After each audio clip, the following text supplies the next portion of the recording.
Assalamualaikum and hi. InsyaAllah hari ini Ustazah akan bercerita tentang Nabi Zulkifli alaihi salam. Nabi Zulkifli alaihi salam ni nama sebenar dia ialah Bashar bin Ayub dan daripada keturunan Bani Israel. Dia digelar sebagai Zulkifli, iaitu Zulkifli orang yang mampu untuk memikul tanggungjawab. Penceritaan untuk Nabi Zulkifli alaihi salam ni dia bermula apabila seorang pemimpin pada zaman tersebut, dan pemimpin pada zaman tersebut dia menyampaikan hasrat dia untuk mencari pemimpin yang baru menggantikan diri dia. Disebabkan oleh diri dia terlalu uzur dan dah tua, so penat lah untuk nak buat kerja-kerja pemimpin ni. Dia rasa diri dia perlukan kepada pengganti yang baru, so pemimpin yang baru. Jadi apa yang dia buat adalah dia kata dia akan cari pemimpin yang baru dengan 3 syarat. Yang pertama, puasa di siang hari, solat pada waktu malam dan juga tidak marah. So apabila dia dah kemukakan dia punya permintaan, 3 permintaan dia tu, iaitu solat di waktu malam, puasa di siang hari dan tidak marah.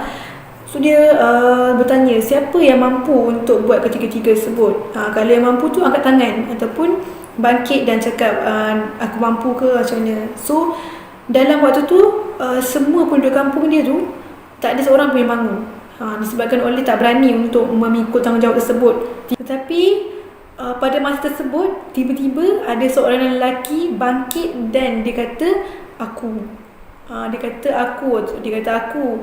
Lepas tu pemimpin tu bertanya kepada lelaki tersebut, adakah engkau mampu untuk memikul atau membuat 3 perkara yang aku minta ini?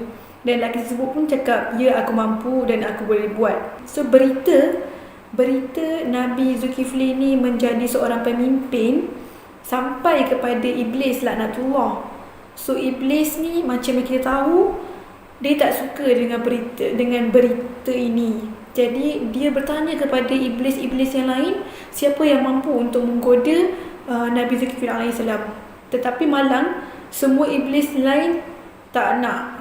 Dikatakan tidak mahu untuk menggoda Nabi Zulkifli. Jadi dikatakan ada satu iblis ni, iaitu raja kepada iblis, turun padang sendiri untuk menggoda Nabi Zulkifli alaihissalam ni. Jadi macam mana iblis laknatullah ni digoda Nabi Zulkifli alaihissalam. Jadi dia pun datanglah. Iblis ni dalam jelmaan dia menjelma menjadi seorang yang tua yang uzur. Dia pun datang ke rumah Nabi Zulkifli alaihissalam. Ketika itu pada waktu dikatakan pada waktu siang hari, yang mana pada waktu tersebut waktu istirahat untuk Nabi Zulkifli. Waktu untuk Nabi Zulkifli berehat setelah penat bekerja sebagai seorang pemimpin. Jadi timing masa yang iblis datang tu adalah waktu rehat Nabi Zulkifli alaihissalam. Ketuk. Nabi bertanya, siapakah di luar? Begitulah dia bertanya, siapakah yang berada di luar? Lepas tu iblis pun bercakap, seorang tua yang dizalimi dan yang uzur. Mendengar jawapan tersebut, Nabi pun bukalah pintu.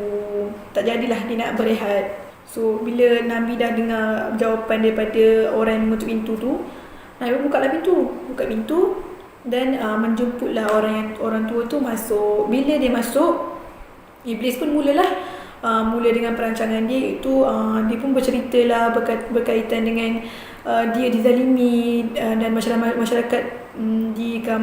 masyarakat tidak menyukai dia, bercerita panjang lebar tentang masalah dia, sehinggalah waktu Nabi untuk berehat tu dah habis. Maksudnya waktu untuk Nabi rehat tu tak ada dah. Dia bercerita, disebabkan oleh iblis ni bercerita terlalu panjang sehingga waktu rehat Nabi ni dah tak ada.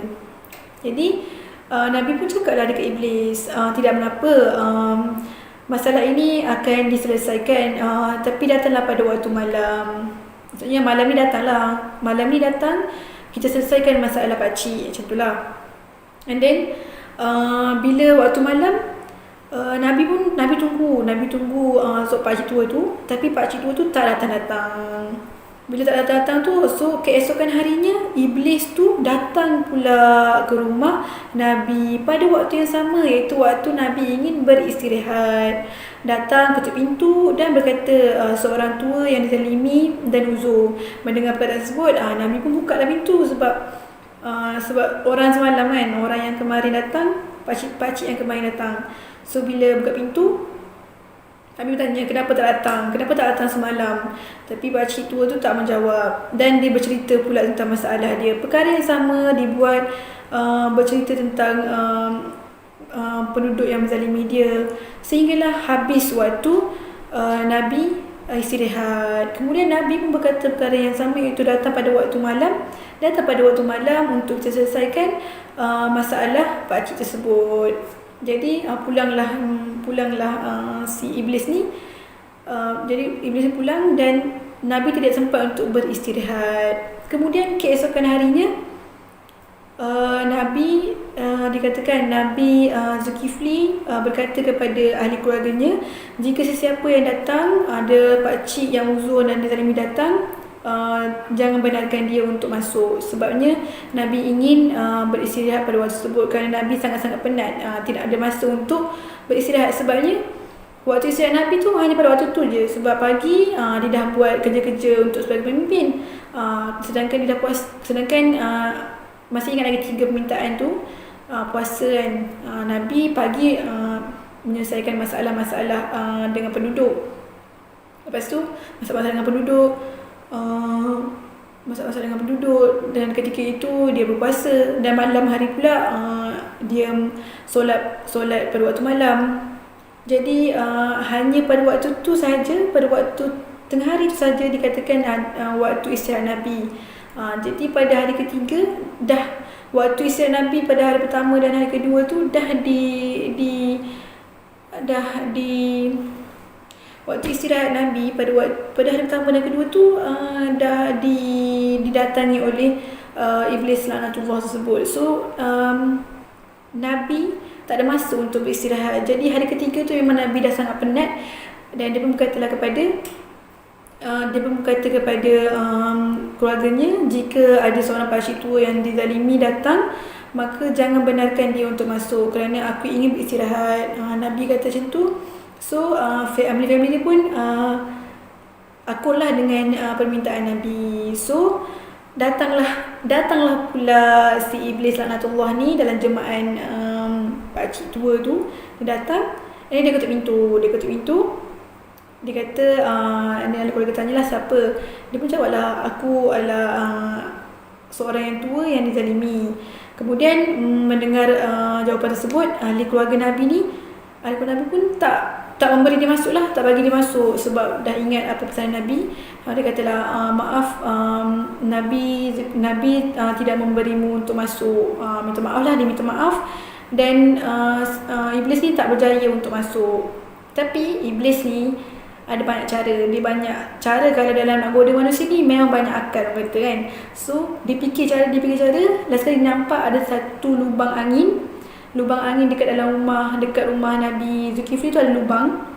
So iblis tu masuk melalui lubang. Dikatakan masuk melalui lubang angin rumah Nabi Zulkifli alaihissalam. Jadi bila dia masuk, dia pun ketuk pintu bilik Nabi Zulkifli alaihissalam. Bila Nabi dah buka pintu, Nabi tengok ada pakcik tua tu depan pintu bilik dia. Nabi pun dah pelik, kenapa macam mana pakcik ni boleh masuk, sedangkan dia dah bagi tahu family dia supaya jangan bagi masuk kalau ada siapa yang datang. Jadi pakcik ni pun tanya. Jadi Nabi ni pun bertanya kepada pakcik tu, macam mana kamu boleh masuk sedangkan aku dah bagi tahu keluarga aku supaya tidak menerima mana-mana tetamu pada waktu istirahat aku ni, pada waktu ni. Lepas tu iblis pun kata, silalah tengok pintu depan, macam tu lah. Lepas tu iblis kata, cuba kamu lihat pintu hadapan. Lepas tu bila Nabi tengok, memang tertutup. Dan Nabi pun bertanya kepada Nabi dahsyat something, Nabi dahsyat sesuatu. Nabi pun tanya kepada iblis tu. Nabi kata, siapakah kamu? Adakah kamu musuh Allah? Kemudian iblis pun cakap, ya, aku adalah musuh Allah. Aku datang sebenarnya untuk menggodamu supaya kamu gagal menjadi seorang pemimpin. Kemudian iblis berkata, ya, aku tak mampu untuk menakluki dirimu. Dan secara ringkasnya iblis kata dia tak berjaya untuk menggoda Nabi Zulkifli alaihi salam. Okay, so untuk anak-anak murid Ustazah harapkan Ustazah ingin tanamkan sikap sabar dalam diri anak-anak murid Ustazah semua. Diharapkan anak-anak murid Ustazah semua ni ada sifat sabar dalam diri. Sabar dalam pelajaran, jangan mudah putus asa. Sabar dalam pelajaran, jangan mudah putus asa. Sekiranya ada rasa putus asa, ingat balik kenapa kita belajar, untuk mencapai cita-cita.